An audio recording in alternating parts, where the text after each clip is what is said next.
ফিরে এলাম। এবার জেনে নেই স্বাস্থ্য সংবাদে আজ কি নিয়ে অপেক্ষা করছেন সাদাত হোসেন। শামিমা, ধন্যবাদ। জানাচ্ছি অল ইটালিয়া স্বাস্থ্য সংবাদ।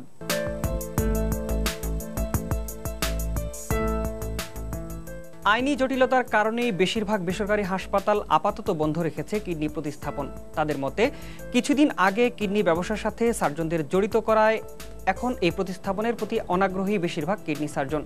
এক্ষেত্রে আস্থা ফিরিয়ে আনতে আইন সংস্কারের তাগিদ দিয়েছেন সংশ্লিষ্টরা। এসব ব্যাপারে প্রয়োজনীয় সব পদক্ষেপের আশ্বাসের পাশাপাশি স্বাস্থ্যমন্ত্রী জানিয়েছেন এ সংক্রান্ত আইন সংস্কারের কাজ চলছে। প্লাবন রহমানের রিপোর্টে বিস্তারিত।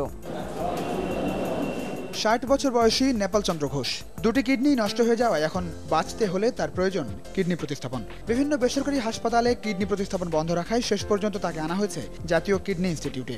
কিডনিতে দুটোই ড্যামেজ হয়ে গেছে, হয়তো কিছুদিন কিছুটা বন্ধ ছিল, কিন্তু আমাদের এখানে ট্রান্সপ্লান্ট আমরা শুরু করে দিয়েছি। গেল বছর জয়পুরহাটের কালাইয়ের কিডনি ব্যবসা সংক্রান্ত ঘটনা উদ্ঘাটনের পর অভিযোগের আঙুল ওঠে কিডনি সার্জনদের দিকে। চলে আসে আইন প্রয়োগের বিষয়টি। স্বাস্থ্যমন্ত্রী বলছেন কিডনি প্রতিস্থাপনের ক্ষেত্রে বিদ্যমান আইন সংস্কারের কাজ চলছে। এই আইনটি যেটি আছে কিছু কিছু দুর্বল দিক আছে, সেই দুর্বল দিকগুলোকে আমরা সংশোধন করবার প্রক্রিয়া চালাচ্ছি এবং এটি অতিসত্বর হয়ে যাবে। দেশে কিডনি প্রতিস্থাপন শুরু হওয়ার পর এ ব্যাপারে বিদেশ যাওয়ার হার কমে আসে, আস্থা বাড়ে দেশীয় চিকিৎসার উপর। কিন্তু এখন বেসরকারি খাতে কিডনি সার্জারি প্রায় বন্ধ থাকায় একদিকে যেমন বঞ্চিত হচ্ছেন ভুক্তভোগীরা, অন্যদিকে বিপুল অঙ্কের টাকা চলে যাচ্ছে দেশের বাইরে। চীনের জিয়ামিন বিশ্ববিদ্যালয়ে আবিষ্কার করা হয়েছে বিশ্বের প্রথম হেপাটাইটিস ই বা HIV এর প্রতিষেধক। চলতি বছর জুনে এ প্রতিষেধক বাজারজাত করা হবে বলে জানিয়েছে কর্তৃপক্ষ। বিশ্ব স্বাস্থ্য সংস্থা WHO এর হিসাব অনুযায়ী বিশ্বের মোট জনসংখ্যার প্রায় 1/3 এই রোগে আক্রান্ত। শুধুমাত্র দক্ষিণ ও পূর্ব এশিয়াতেই প্রায় 60 লাখ মানুষ হেপাটাইটিস ই রোগে ভুগছে। 2011 সালে চীনে এ রোগে আক্রান্ত হয় 28 কোটি মানুষ। ব্রিটেনের প্রায় 5 লাখ স্কুল পড়ুয়া শিশু মনস্তাত্ত্বিক সমস্যায় ভোগে।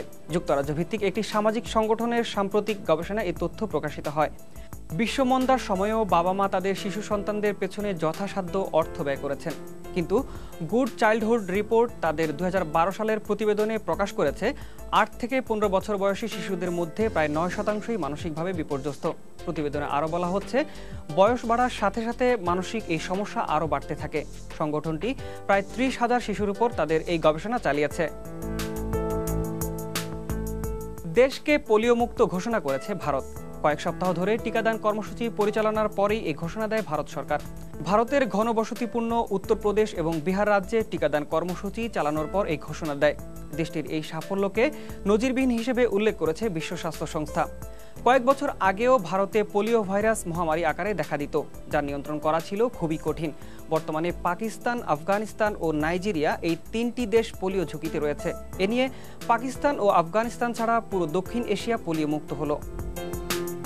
আজকের মতো এই ছিল স্বাস্থ্য সংবাদে। ধন্যবাদ সাদাত। কথায় আছে আমরা মাছে ভাতে বাঙালি।